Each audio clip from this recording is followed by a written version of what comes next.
వీక్షిస్తున్న మీ అందరికీ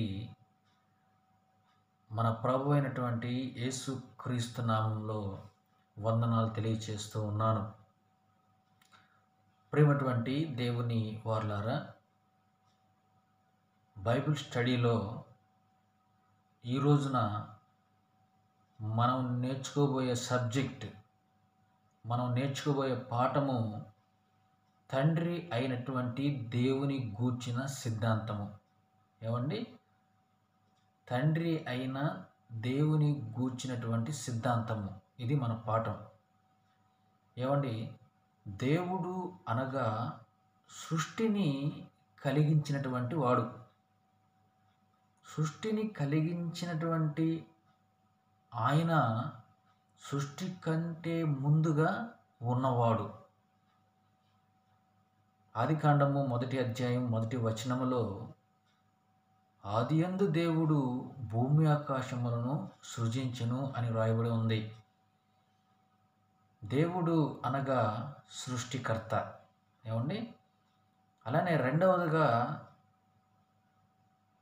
దేవుడు అనగా ఆయన ఆత్మస్వరూపి. ఆత్మస్వరూపి అంటే మానవ నేత్రాలకు కనిపించినటువంటి వాడు అని. దేవుని వాక్యము యోహాను సువార్త 4వ అధ్యాయం 24వ వచనంలో ఈ విధంగా వ్రాయబడి ఉంది.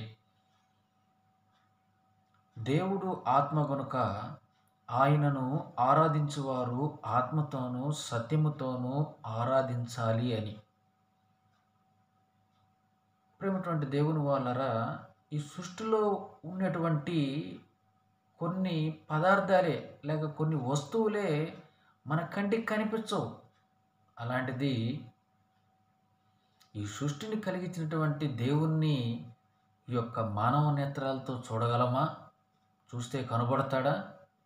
లేదు. ప్రేమటువంటి దేవుని వాళ్ళరా, దేవుడు ఆత్మ స్వరూపి. ఓకే. ఇకపోతే మూడవది, దేవుడు నిత్యత్వము కలిగినటువంటి వాడు. ఏమండి? దేవుడు అనగా ఆది అంతము లేనటువంటి వాడు, పుట్టుక మరణము లేనటువంటి వాడు. ఆయనే ఆల్ఫా, ఆయనే ఒమేగా.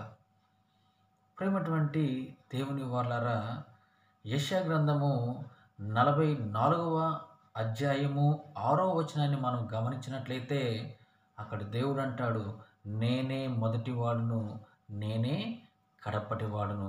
అంటే దేవుడు అనగా నిత్యత్వము కలిగినటువంటి వాడు,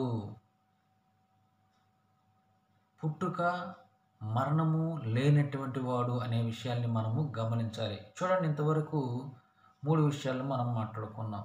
దేవుడు అనగా సృష్టికర్త, దేవుడు అనగా ఆత్మస్వరూపిగా ఉన్నాడు, మూడవది దేవుడు నిత్యుడు, నిత్యత్వము కలిగినటువంటి వాడు అనే విషయాలను 3 విషయాలను మనం నేర్చుకుందాం. ఇవి దేవుని యొక్క స్వభావము. మరికొన్ని విషయాలను మనం ఆలోచిద్దాం. దేవుడు సర్వజ్ఞాని. ఏమండి? దేవుడు ఎవరు? సర్వజ్ఞానవంతుడండి. ఎంతటి జ్ఞానవంతుడంటే మానవుని యొక్క జ్ఞానము ఆయన దృష్టికి చాలా తక్కువ. ఒక విషయాన్ని నేను చెప్తాను, మీకు ఆలోచించండి. ఎంతటి జ్ఞానవంతుడంటే మానవుని జ్ఞానం కంటే దేవుని యొక్క జ్ఞానము ఉన్నతమైనది.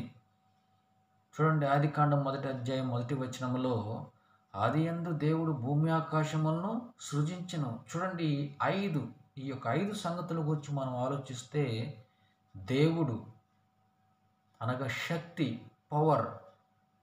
ఆ శక్తి ఏంటో అన్నది మానవ జ్ఞానానికి అందదు. రెండవది, ఆదియందు అనగా టైం, ఈ యొక్క కాలం అనేది మానవుడు ఎన్నటికీ కనుగొనలేడు. భూమిని భూమి ఏ పదార్థంతో చేయబడిందో, ఎలా చేయబడిందన్నది మానవునికి అర్థం కాని, అంతు పట్టని విషయం. నాలుగవది ఆకాశము. ఏమండి? ఆకాశము. ఆకాశము యొక్క అంచులు ఎక్కడున్నాయో శాస్త్ర ప్రపంచానికి కూడా తెలియదండి.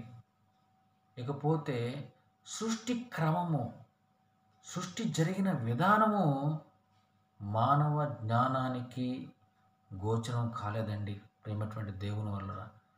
ఈ విషయాలన్నీ బట్టి మనం ఆలోచిస్తే దేవుడు జ్ఞానవంతుడు. ఏమండి? సర్వజ్ఞాని అన్నాం అందుకనే.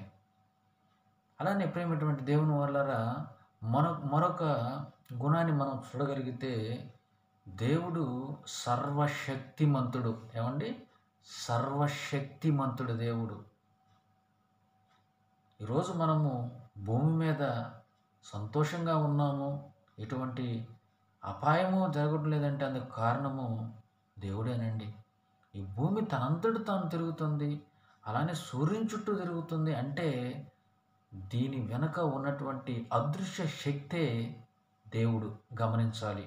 అందుకని ఆయన సర్వశక్తిమంతుడు. ఆయన చేయలేనిదంటూ ఏది లేదు ప్రేమటువంటి దేవుని వల్లరా. మరొక విషయాన్ని గురించి మనం ఆలోచిద్దాము. మన దేవుడు సర్వాంతర్యామి. బైబుల్ చెప్పినటువంటి దేవుడు సర్వాంతర్యామి. అంటే ఆయన ఒకే సమయంలో 3 లోకాల్లో ఉండగలడు. ఒకటి పరలోకము, 2 భూలోకము, 3వది పాతాళ లోకము. ఏ లోకములో అయినా మన దేవుడు ఉండగలడు. అందుకని ఆయనకి సర్వాంతర్యామి అని బైబిల్ చెప్తూ ఉంది.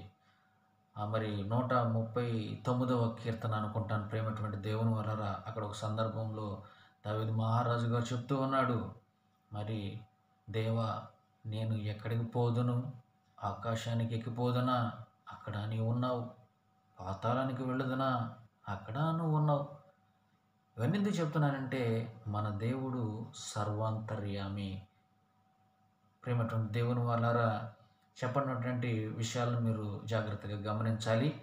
ఇకపోతే మరి మనందరికీ తెలిసినటువంటి మరి గుణాలు, లక్షణాలు దేవుడికి ఉన్నాయి. అందులో మరి కొన్ని విషయాలను మీకు తెలియజేస్తాను. మొదటిగా దేవుడు పరిశుద్ధుడు, యథార్థవంతుడు, నీతిమంతుడు. దేవుడు దయగలిగినటువంటి వాడు, కృప కలిగినటువంటి వాడు, మరి ప్రేమ కలిగినటువంటి వాడు, మరి అదృశ్యుడు, అక్షయుడు, ఉన్నవాడు. ఏమండి? ఇలా దేవునికి మరి అనేకమైనటువంటి మరి లక్షణాలు లేదా గుణాలు కలిగినటువంటి దేవుడు, మనము సేవిస్తున్నటువంటి దేవుడు, బైబిల్ చెప్పినటువంటి దేవుడు. కనుక ప్రేమటువంటి దేవుని వాళ్ళరా, ఈ యొక్క బైబిల్ స్టడీ కార్యక్రమాన్ని వీక్షిస్తున్న మీ అందరూ కూడా మరి ఆధ్యాత్మికంగా బలపడాలని, మరి యొక్క కార్యక్రమంలో మరి చాలా సులభంగా మీ ముందుకు ఈ యొక్క పాఠాలను తీసుకురాబడుతుంది.